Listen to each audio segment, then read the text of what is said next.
كاد أن يؤسس لدولة يهودية في المغرب، مستعينا بابنته زليخة في إدارة الحكم، والتي تسببت بمقتله لاحقا بعد أن عشقت جاسوسا مسلما.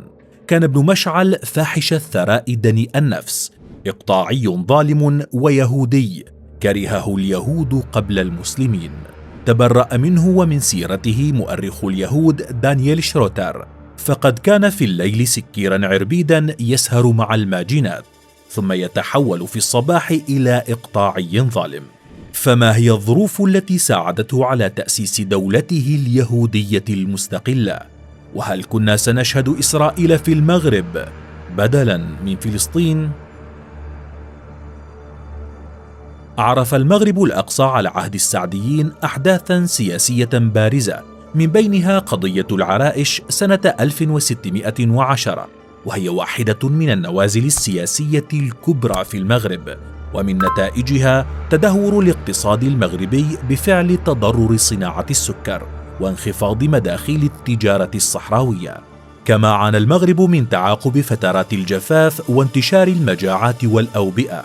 بدأت هذه المحنة بعد موت أشهر سلاطين الدولة السعدية، السلطان المنصور السعدي، فاشتد الصراع بين ورثته على العرش وتنازع أبناؤه على الحكم، وبدأت القبائل تخرج عن السيطرة، وتوزعت المناطق بين الزوايا والمجاهدين وقوى سياسية محلية عديدة.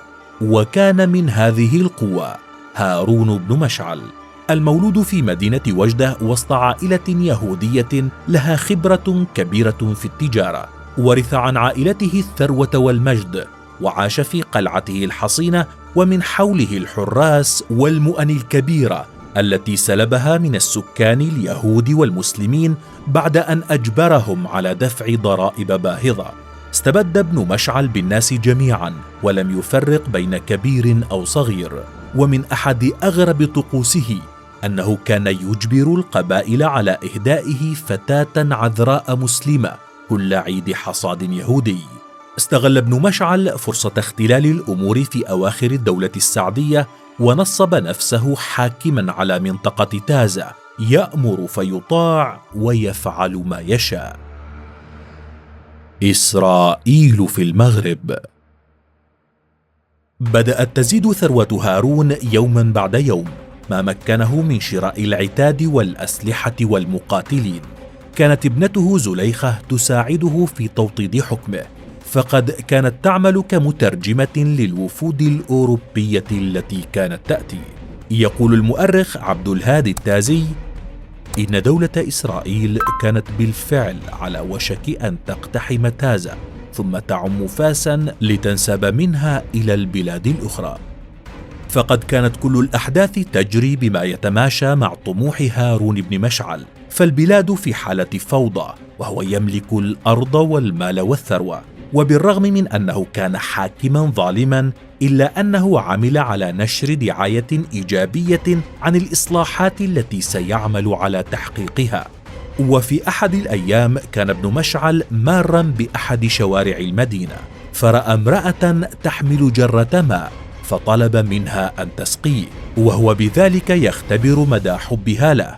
رفضت المرأة طلبه، وردا على جوابها قتل ابنها الصغير، فعادت المرأة إلى القرية لتؤلب الناس ضده. تزامنت هذه الحادثة مع بداية صعود الدولة العلوية وتقدم قوات هارون للسيطرة على فاس. كان يومها الرشيد بن الشريف طالبا بجامعة القرويين في فاس، وهو على معرفة بتصرفات ونوايا هارون من خلال الجاسوس المسلم الذي أحبته زليخة ابنة هارون، فأدخلته القصر وأسكنته معها، وجعلته يحضر حفلات والدها التي كان يقيمها كل ليلة، وكان ينقل كل التفاصيل التي يراها إلى الرشيد.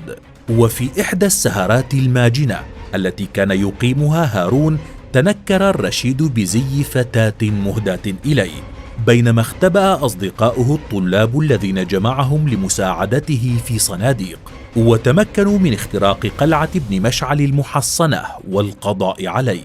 لم يؤكد المؤرخون صحة هذه القصة من عدمها، وإنما المؤكد أن الرشيد تمكن من القضاء على حلم هارون وقتله.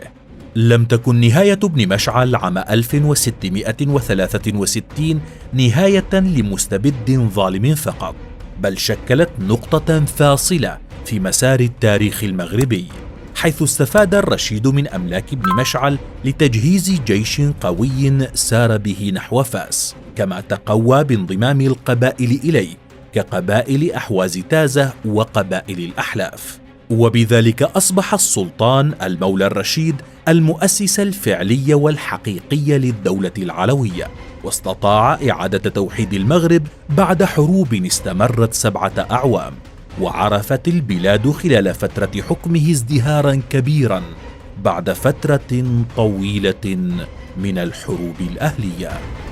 برأيك، لو لم يقتل المولى الرشيد ابن مشعل قبل أن تتنامى سلطته، هل كنا سنشهد دولة يهودية في المغرب؟